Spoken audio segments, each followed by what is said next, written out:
بسم الله الرحمن الرحيم. السلام عليكم ورحمة الله وبركاته. magacaygu waa Axmed Maxamed Cilmi kusoo dhawaada YouTube channelka Cilmi Online Academy. Koorskan ku dhex jirnaa waxa weeye koorskeeni managerial accounting. Textbook aynu tixraacno waa buugga Garrison managerial accounting. Chapter ka aynu maraynaa waa chapter ka labaad managerial accounting cost concepts. Chapter ka labaad wuxuu ka hadlayay costeska, noocyadooda, classificationskooda, behaviorkooda. Marka waxaan nidhi waa inaynu horta baranaa marka hore intaynaan hore u gelin casharadeena kale sida planning iyo decision iyo loo sameeyo iyo analysis-ka waa inaynu marka hore baranaa costeska iyo sida loo kala saaro iyo sida u kala dhaqmaan ama behaviorkooda iyo dabeecadooda. cashirka maanta aynu qaadanayna waa cashirka 19aad 18 cashir hore ayaynu ka soo qaadanay chapter 2. markii ugu dambeysay waxaynu ka hadlaynay mixed costeska iyo sida loo kala saaro fixed iyo variable lagu kala saaro. waxaan soo sheegnay laba method oo aad loo isticmaalo si loo estimate gareeyo fixed iyo variable cost-ka ay ka kooban tahay mixed cost-ka. waxaynu ku sheegnay high low method sida loo xisaabiyo high low method-kana waynu soo aragnay. waa in laba barood la soo qaataa ama laba data point dabeedna la soo saara slope-ka y2 minus y1 divided by x2 minus x1. habka kale ee iyadana la adeegsado marka la soo saarayo la rabo in mixed cost la kala saaro variable iyo fixed loo kala saaro habkaana waxaynu least square regression method baa la dhahaa. labada hab waxay ku kala duwan yihiin waynu ka hadlay. waxaynu kaloo soo sheegnay sida labada habba ay u shaqeeyaan. maanta waxaynu ku ballansanayn inaan idin tuso sida excelka loogu sameeyo ama loo adeegsado excelka marka la rabo in la soo saaro least square regression methodka marka la rabo sida excelka loo isticmaalayo. waxaynu nidhi least square regressionku manualka way ku adagtahay hadaasaa manual ahaan ku shaqee waa very difficult baynu soo sheegnay. sidaa daraaddeed inta badan statistical packages ama excelka oo kaliya baa la adeegsan karaa. marka cashiradeennii waxaan doonayaa marka daatadii aynu haysanay daatada waxaan doonayaa patient days-ka iyo maintenance cost-ka waynagii soo aragnay tusaalaha. bal sida marka lagu shaqeeyo excel aynu soo saarayno maintenance cost-keena oo mixed cost ah sidaynu ugu kala saarayno variable iyo fixed-kii. hore waxaynu soo aragnay marka la isticmaalo high low method-ka sida loo xisaabiyayna waan soo aragnay. maanta balanta excel ahaan ayaynu raadinaynaa daatadeennii oo aan soo koobi gariyay waa kuwan. marka waxaynu u baahannahay daatadeenna aynu haysano oo patient days-kii iyo maintenance cost-kii bal hadda inaynu ku samayno marka excelkii. marka hore scatter graph-kii waynu samaynaa ama scatter plot-kii. marka waa inaynu intaynu highlight garayno then waxaynu leenahay markaa geli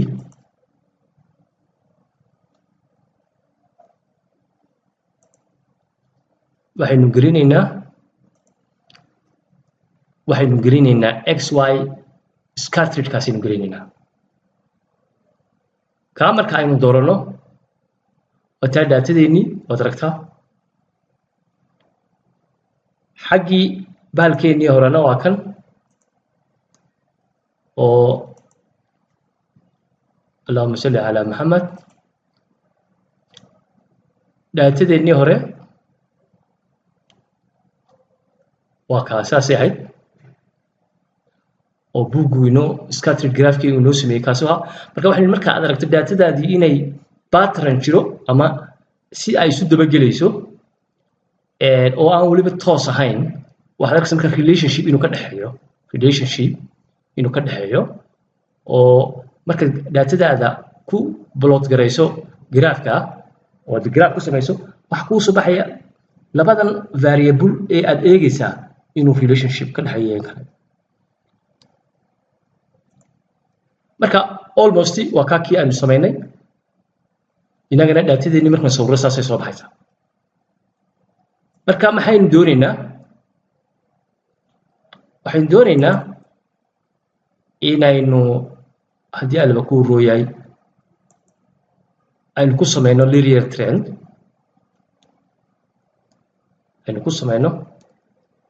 trendkii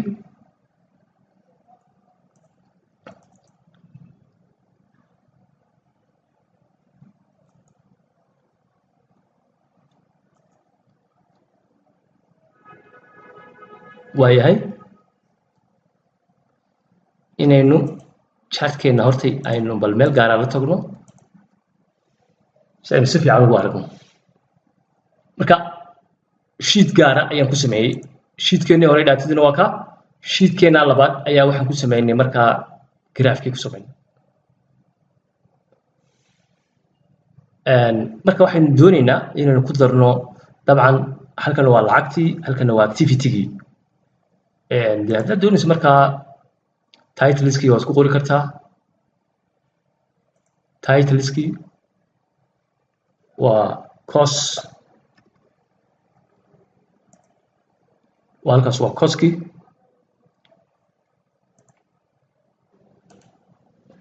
waynaga ku samaysanay maintenance costkii oo y axis-ka ah patient days oo x axis-ka ah labadeenii variable iyo data pointskii ayaynu graph ku samaynaa oo excel ah marka waxaan doonaynaa bal haddaba regression linekii inaynu ku darno meesha linekii aynu regression lineka marka halkaa markaynu tig saarno waxaynu arkaynaa linekaasi waa regression linekeena data pointskeennii oo dhan wuu tixgelinayaa halkii aynu nidhi markaynu high low meterka isticmaalayno 2 point uu kaliya tixgelinayay laakiin kan dhammaan data pointska oo dhan wuu tixgelinayaa marka linekaasi waa regression line baa la yidhahdaa wuxuu minimize garaynayaa errorska haddii equationkeennii aan doonno inaan kusii darnana waxaynu tegi doonaa more option display equationkii iyo sidoo kale r value labadaba waa kuwa 0.7589 times x plus intaas waa fixed costkii intana waa variable cost per unitkii x taasna I think inay idiin muuqdaan waan rajeynayaa I think inay idiin muuqdaan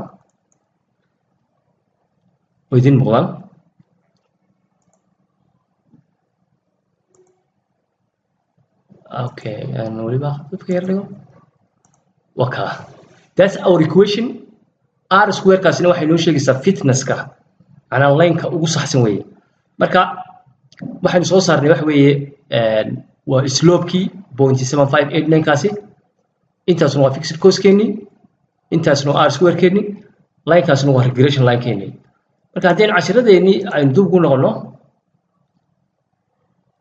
daba fiirsataan cashiradeenii aynu kaga hadlaynay waa kaa fixed cost-keennii waa kaa variable cost-keennina waa kaa equation-keennina waa kaa allahuma salli calaa muxamed r square-kuna waxay noo sheegaysaa waa fitnesska weeye macnaa accuracy-ga marka almost 90% waa accurate bay tahay sidaasa markaa loo soo saaraa runtii markaa doonayso inaad haddaa laba kuuroo yahay graph ku muujiso scatter plotkii datadaadii equationkii waxa kaloo aad isticmaali karnaa iyadana hadda daatadaas u kala haysato doonayso slope-ka inaad soo saarto مثلا waxaad doonaysaa slope-ka inaad soo saarto waxaad kaloo doonaysaa y intercept waxaad doonaysaa oo kale r square-ka oo kale waxaynu odhanaynaa function-kaasaynu ku dhufanaynaa waxaan leenahay slope-ka soo saar marka okay baan odhanaynaa y value geli baa lagu odhanayaa y value waa kuwa waa costiski x value geli baa lagu odhanayaa waad gelinaysaa x valuesi okay baad odhanaysaa waa kaa marka waa taa waa kaa slope-ki that's the slope halkaana waynu ku haysanaa slope-keena waa ka halka ah 0.7589 halkana waynu ku haysanaa y intercept haddaad doonaysana saas leeg waxaan leenahay interceptiga soo saar y value geli baa lagu odhanayaa waad gelin x value geli waad gelinaysaa okay baan odhanayaa